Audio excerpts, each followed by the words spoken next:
نبی پاک تشریف لائے اور اب صبح کے وقت میرے آقا نے ام ہانی رضی اللہ تعالیٰ عنہ کو جب یہ واقعہ سنایا، ذرا غور کیجیے، وہ وقت تھا جب فقط 40-50 تقریباً 80-90 کے قریب مسلمان تھے، زیادہ مسلمان نہیں ہوئے تھے، 11 سن نبوی کا وقت ہے۔ نبی پاک نے مکے والوں کے سامنے بتانا شروع کیا۔ ابو جہل بدبخت کہتا ہے اے محمد صلی اللہ تعالیٰ علیہ وسلم، جو آپ مجھے کہہ رہے ہیں میں اگر مکے والوں کو جمع کر لوں انہیں بھی کہیں گے؟ کہا بالکل۔ مکے والے جمع کر لیے گئے۔ کہا بتائیے آپ کیا کہہ رہے تھے؟ پیارے آقا علیہ الصلوۃ والسلام نے فرمایا کہ میں رات کے تھوڑے حصے میں بیت المقدس سے ہو کر آیا ہوں، میں آسمانوں کی سیر کر کے آیا ہوں۔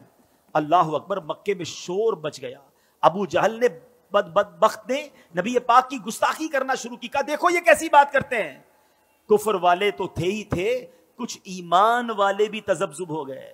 جو کمزور ایمان والے تھے ان پر بھی امتحان کی گھڑی آ گئی۔ یاد رکھیے گا، واقعہ معراج جہاں نبی پاک کی شان اور قدر و منزلت کو بیان کرتا ہے، وہاں یہ ایمان والوں کا امتحان بھی ہے، یہ ٹیسٹ بھی ہے کہ تمہیں اپنے نبی پر کتنا اعتماد ہے۔ اللہ اکبر، جب یہ شور شرابہ ہوا تو مکے والوں نے کہا کہ آج موقع اچھا ہے ابو بکر صدیق کو پیارے آقا سے دور کرنے کا۔ یاد رہے سیدنا صدیق اکبر اس زمانے میں بھی بڑے معزز تھے، بڑے بیپاری تھے، ان کا مسلمان ہونا کافروں کو بڑا کھٹکتا تھا۔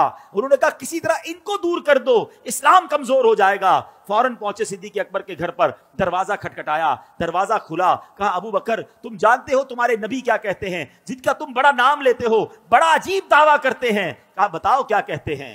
کہا وہ کہتے ہیں کہ رات کے تھوڑے حصے میں میں بیت المقدس سے ہو کر آیا ہوں۔ اچھا یہ اعتراض کیوں تھا؟ پہلے تھوڑا ٹیکنیکلی سمجھ لو۔ بیت المقدس جو ہے وہ 1 مہینے کا راستہ تھا۔ اونٹ پہ جائیں، گھوڑے پہ جائیں تو مکے سے بیت المقدس 1 مہینے کا راستہ، واپس آئیں پھر 1 مہینے کا راستہ، 2 مہینے کا سفر اور تھوڑی دیر میں ہو کر آ گیا ہوں۔ ان کو سمجھ نہیں آ رہی تھی، لاجک یہ کہتی تھی کہ ہو نہیں سکتا ہے، مگر ہر چیز لاجک سے جواب نہیں دیا جاتا۔ صدیق اکبر نے یہ ہمیں سکھا دیا ہے۔ وہ دروازے پر گئے، کہا ابو بکر تم جانتے ہو تمہارے نبی کیا کہتے ہیں؟ کیا کہتے ہیں؟ کہتے رات کے تھوڑے حصے میں میں بیت المقدس سے ہو کر آ گیا ہوں۔ کہا واقعی میرے آقا کہتے ہیں؟ ہو سکتا ہے سوال کرنے والے نے سوچا ہو کہ اب تذبذب آ رہا ہے، ہیزیٹیشن آ رہی۔ کہا ہاں تمہارے نبی یہی کہتے ہیں۔ کہا اگر میرے آقا فرماتے ہیں تو حق فرماتے ہیں، سچ فرماتے ہیں۔ کہا اے ابو بکر تم تو بڑے ہوشیار، بڑے عقل مند، تم کیسے یقین سے کہہ سکتے ہو یہ سچ ہے؟ کیا کمال کا جواب دیا۔